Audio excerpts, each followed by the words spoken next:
Hooba! It's me, episode 68 of The Willow Show, which stands for Wrestling is Life. Life is Wrestling. Now today, I wanted to do a tribute to the man who's having a birthday. That's right, Mike Hart, Michael Jack Jones, Michael Herwig Hart, whatever you want to call him. I call him Mike Hart. And this goes way back. I met him about 14 years ago, and I remember someone told me Mike Hart and his dad, Smith Hart, are coming from the school. And I was like, oh no, like I was really intimidated. I was like, I just got to be humble. I'm so honored to meet anybody from the Hart family. And so I was like very nervous to meet him. And then I found out he's like the nicest guy. And I was like, wow. And we got along really good and we had a lot in common. And then I got word that we were going to travel to Buffalo and do a wrestling show there. And I was going to get the honor to wrestle him. And he was going to be managed by his dad. So I traveled down with, I think it was Lance Malibu for that show, and the ring did not get across the border. So we ended up having to do the match in a boxing ring. And so we still everyone was like, be careful, it's a boxing ring, it's really hard. But we went out there and worked our butts off regardless of how hard that ring was. Because for me anyway, I really wanted to impress his dad.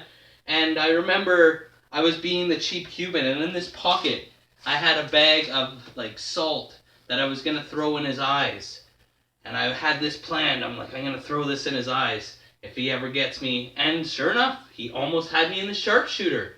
So I reached in to get this salt and throw it in his eyes. And I couldn't get it. So I grabbed the bag, and I threw the bag and it missed him, and there was no salt. All the salt had spilled out in my pocket, and it didn't work. But I still ended up, the match went okay, and I remember his dad was actually happy with the match, and that meant a lot to me, and he was happy with the match. And we made the front page of the newspaper, of the Buffalo Sports page. I can't remember what it's called. Apparently he still has a copy lying around some way, and we definitely earned each other's respect that night. And then we became friends after that. I would go to his house and hang out, and we would get along famously, and he just knew so much. He would tell me these stories about these people, and when he was growing up, and people he knew, and I love wrestling so much. And he would tell me, he was really close with Bad News Brown, and he would tell me about him, and I was just blown away, and he would tell me about, some of his family members, and I just felt honored to know him, at first, just because he was a Hart. But then I became honored to know him because he was a really good person and a really good friend. But his knowledge, he knows everything. Anytime I bring something up about anything in Canada or the old days, he knows so much. And then we got to wrestle another show. Chuck the Butcher Sims did a show in his backyard. And he had a barbecue, and he had a lot of fans there. There was a lot of people. And Chuck pulled me aside. He's like, I want you to wrestle Mike Hart, and I want you also after to wrestle 21st Century Fox. So me and Mike Hart were the first match, and I was like, Mike was so gracious. He was like, dude, whatever you want to do out there, you do it. And I was like, I just want to make this guy look like $1 million. And Chuck actually gave me a compliment after that match, and that meant a lot to me too, because I really looked up to Chuck. And so we had 2 great matches so far. And then we were friends, and then he went back to Calgary for a bit, and we stayed in touch, not super much and everything like that. I was going through some problems with my family. He had gone through some problems as well.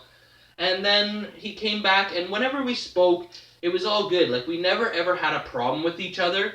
And then I was after my family problems got worked out, I was like, I'm going to come back to wrestling. So I came back to a few shows, and he had just recently returned, maybe a year or so after that. And he went on a heck of a run at PWA and the Alpine Club. He had the fans in the palm of his hands. Every time I took the cameraman to a couple shows there before I started wrestling there again, and he was getting the biggest reactions. The fans were going crazy chanting, Hart, Hart, Hart. And then, so then he got, he ended up winning the Ontario title. He had a couple shots at the main one. And he really did good for himself, and he really grew as a performer, and I was just like, man, I'm proud to have known this guy since early on in his career. And I remember he did really good, too, when he had that tag team with Joey Valentine. They did some great shows. I remember that match he did against Tommy Dreamer and Rhino, in Carrot Fest. I think it was Carrot Fest. I know it's on YouTube. He's got a lot of good matches on YouTube. I really love that match he did with Chief Ade, and he did a couple good ones with Eric Carney, and so many good matches. And I was like, man, we gotta lock up, but like we were two fan favorites, so I guess it never worked out that they thought that they would put us against each other. But we always did want to wrestle each other again. But I was just honored every time we came to the show, we would give each other a big hug, like the mutual respect there. I was always so happy to see him. And I gotta tell you something else about the character of this man. Like, when you stop wrestling, I don't know, maybe not for other people, but for me, like when I'm wrestling, then okay, people are liking your posts and your pictures and they're staying in contact with you. But then when you step away for a year or two, everyone forgets about you. Not Mike Hart, man. Anytime I've been down, anytime I've had family problems, anytime I've been injured, no one really calls me. There's like 2 or 3 people. You know who I always look on my phone and is calling me?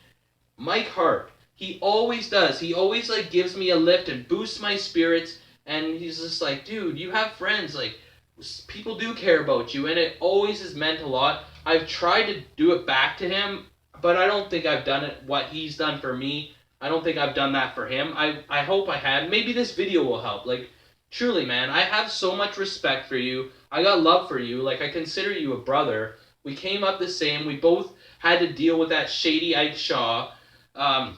We both loved your dad, so it's both hard for what's going through. Obviously, for you, way more.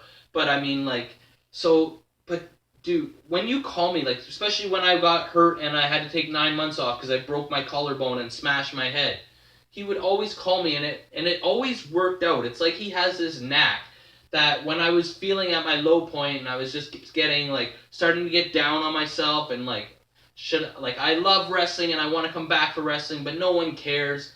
And then I would get a call from Mike Hart. And then I broke my ankle. And guess who would call me? Mike Hart. And not only did it mean a lot when we called, we always have the best conversations. And, like, we were talking the one day, this is recently, probably like 5 or 6 weeks ago, and we were just talking about some of the funny old times, and then all of a sudden he's like, hold on a second, and he put us on a 3-way call with his dad, and we talked to him for like an hour and a half, and it was like one of the best conversations about wrestling I've ever had in my life.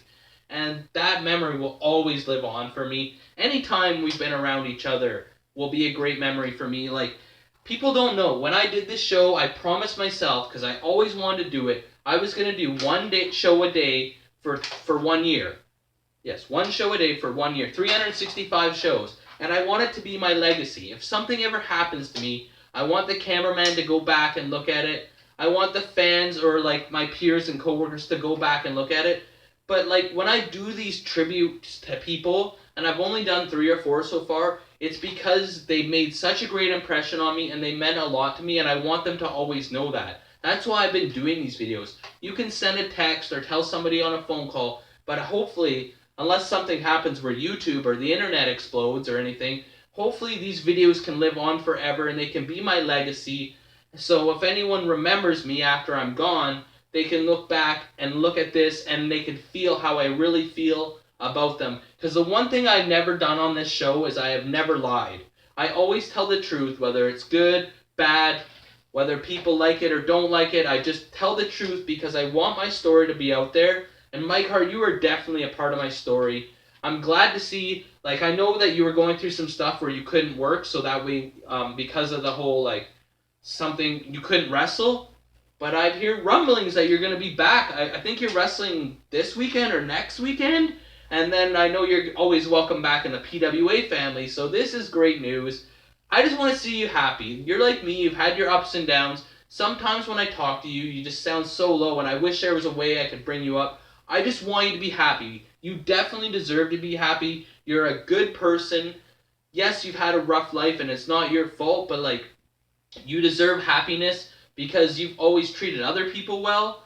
And that's what means the most to me. I love you, man. I hope you enjoyed this tribute when you get a chance to watch it. I hope I didn't say anything that would offend you or you didn't like, because I really wanted this to be like your birthday present from me that you would enjoy. So this is episode 68 of The W.I.L.L.I.W Show. Remember, like or you get a leg drop. Comment or you get a clothesline. Subscribe and you get a suplex or you get a suplex. And also, I know a lot of people have sent him birthday wishes, But if you could comment on my video or on my post telling what's your greatest memories of Mike Hart, what's your greatest matches of him, even if it's just a fan moment. He used to always have all the fans come in the ring at the end of the matches, and the kids really latched onto him, and he was always such a good person with the fans. But if you could just share a moment with him, I'm sure that would help brighten his day. So anyway, I'm your host, Elian Habanero. I love wrestling. Cuba!